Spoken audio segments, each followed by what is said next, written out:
absolutely has to be the week of getting into people's faces and finding out what they gonna do. Cause why is this child gone? Because he was getting up in this child's face. Here's what happened according to witnesses and the police report. Metcalf got into an argument with the suspect, 17-year-old Carmelo Anthony, over a seating dispute in the bleachers. Metcalf told Anthony he needed to move from under the team's tent. Anthony opened his bag and reached inside and said to Metcalf, "Touch me and see what happens." Metcalf reportedly grabbed Anthony and told him to move. That's when Anthony pulled out a black knife and stabbed Metcalf in the chest once before running away. When Anthony was taken into custody by a Frisco police officer, Anthony reportedly confessed to the crime, saying, "He put his hands on me. I told him not to," adding that, "I was protecting myself," and then asked the police officer, "Is he going to be okay?" A situation that resulted in a person's life being lost is never okay. And we're talking about when people basically have what seems to be a disagreement, and then two young men basically lost their lives over a situation like this. One in the flesh, and then one in just totality, because he's seemingly facing a life behind bars. But even if he doesn't face a life behind bars, young Carmelo Anthony, 17-year-old high school student, will forever have his life changed by the incidents that happened at the track meet. Now, this incident sparked nationwide controversy, and honestly, we have not seen levels of racism like this since the pandemic with George Floyd and Derek Chauvin. And I know people might think that I'm overreacting, but some of the commentary around Carmelo Anthony, who he is, what he did, and the young man, Austin Metcalf, have been totally disgusting. And it's so strange because first and foremost, so many people do not have all of the evidence at their forefront to really be making these judgment calls or these claims as they say they should, but they're basically using,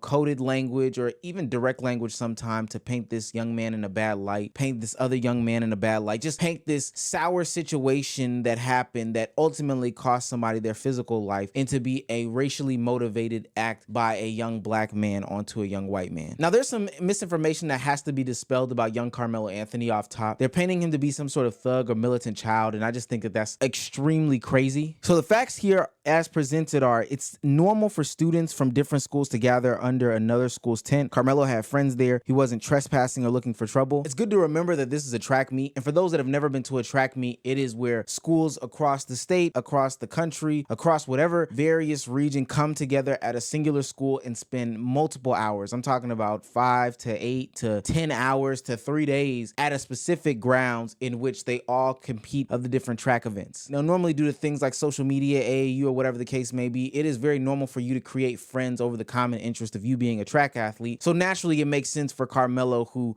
might be at a different tent visiting somebody or, associating with another collective of people that he may know from a different school. That's not the craziest thing in the world, especially when you don't have an event for the next 2 hours. You ran at 10 and then your next event is at 2 o'clock. It's perfectly normal to chill with just your friends at another school. That's not crazy. The claim that one of the twins had never seen Carmelo before was a blatant lie. No student has the right to remove another student from a school-owned tent. The school owns the tent, not the twins, which if there was a real issue, the twin in this situation, Austin, probably should have gotten some sort of supervisor, adult teacher involved. There's 50,000 coaches over there. Should have got them involved instead of trying to handle the situation by themselves. Carmelo Anthony is a track athlete. The twins are not. He wasn't even expecting to see them there. Now, the twins didn't just ask him to leave. They tried to jump him. Before attacking him, they tried to take his belongings, broke his phone, and stomped on it. The twins are known bullies. Now, that last bit of information is still up in the air and it can't be verified just yet, but apparently there is going to be some video proof that does come out from this situation. It's just being held up by the courts right now. The two twins in question did know about Carmelo Anthony and that they were the ones that started to aggress Carmelo in this situation. Look, all I know for a fact based off of that stuff there is that he's a 4.0 student, respectable, well-mannered young man. He has zero criminal history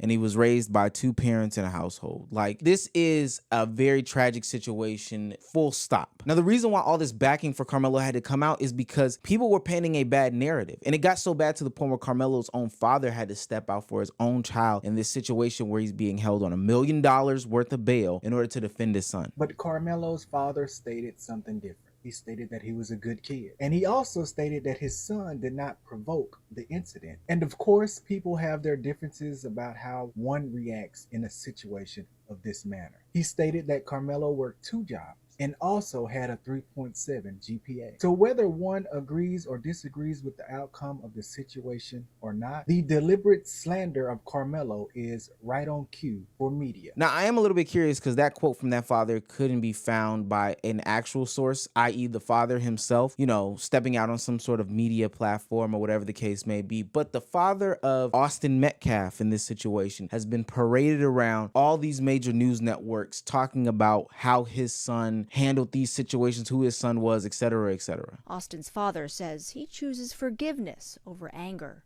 I forgive the other person because the forgiveness is not for him. The forgiveness is for me, so I can have peace. His life is destroyed. My life is destroyed. Now, like I said, in every situation like this, people have their own opinions, and some of them are based out of blatant racism. I thought that this grift was over a long time ago.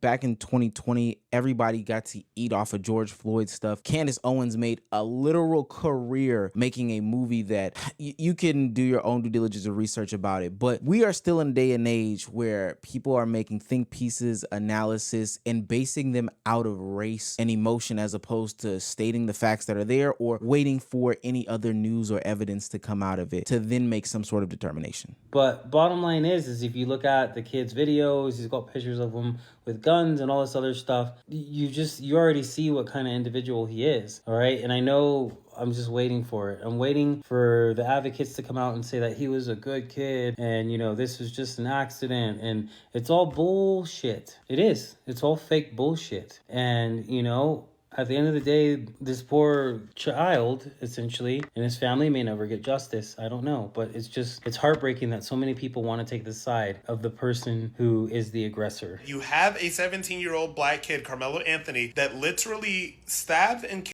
this other young boy, Austin Metcalf. And the reason that they are like this is because they do not have discipline. They do not have parents around. He couldn't have possibly had a father around. Now the father's trying to run out to the media and he's trying to say, oh, he's a good kid. He didn't do nothing, etc., etc. That father could not have possibly been in this young man's life, because if he was really that good, he would not have had a knife and he would not have gotten into an altercation with another 17-year-old kid and stabbed him and I often find it funny that conservative rhetoric says that fatherhood is the band-aid for everything. And then it's also interesting how he went ahead and dispelled all the father narratives or, all the fatherhood rumors, even though his father was the first person we've heard speak on this. I haven't heard Carmelo's mother speak on this at all, but the first person we hear speak on this is his father. And now we're already refuting and debunking the fatherhood argument. Also, respectfully speaking, this is Texas that we're talking about. They're allowed to have guns as gifts at 12 years old. So having some sort of weapon or a defense mechanism with you isn't, to me, any sort of red flag. I mean, when I was going to school living in Georgia, people had rifles and cars. People had all types of knives and all these other things on their personal going to school. Technically speaking, you weren't supposed to have it. But there's a reason why I think that Carmelo had this in this situation is because he looked to defend himself. I might be jumping the gun here a little bit, but there wasn't any malicious intent behind the stabbing to me. I don't know many people or situations or stories where somebody stabs somebody once, runs off, and then asks if they're okay later on. That's usually not how somebody who had malicious intent goes about doing things. And I'm not the only defender, quote unquote, of Carmelo in this situation, because just like myself, others find it very hypocritical of the actions that are going on, not just by the way that the media is covering it, but by the way that people's personal perceptions are of this situation here. If you go up to someone,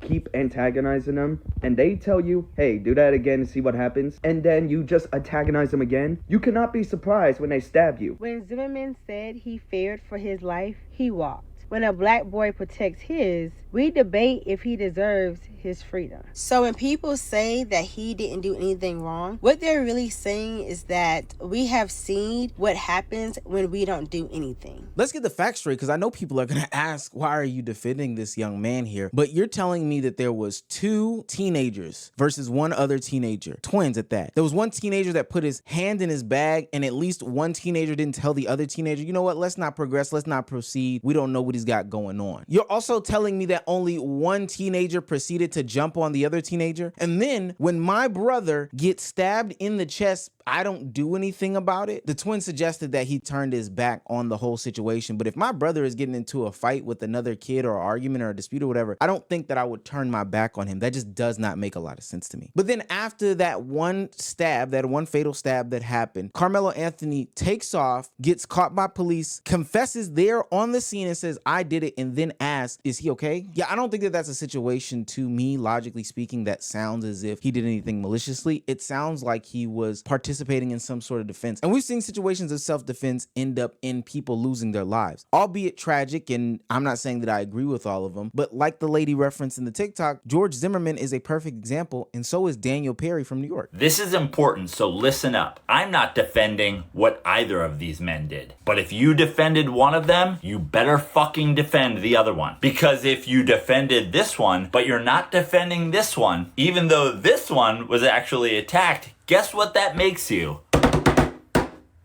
Racist. You can't stand on one side of the fence and then when the script gets flipped on you, you take a whole different approach. It's kind of hard to hide your racism or any racial bias in this. And look, I understand. This might be a different hood, but it sounds like the same clan. So that means even though these situations mirror each other, or one sounds more plausible because there's actual aggression or interaction with one of the situations being Carmelo Anthony versus another situation, does it mean that these will be handled equally by people's perception? All I'm asking is that you keep your judgments to yourself. If you're going to be adding fuel to a fire that's going to lead to comment sections that look like people calling young black men some of the most disgusting and heinous, names I've ever seen in my life. The leaps and bounds that people are going to connect the dots in this case are absolutely insane. People are even talking about how these kids played high school football versus each other, and that's the reason why they have the original smoke.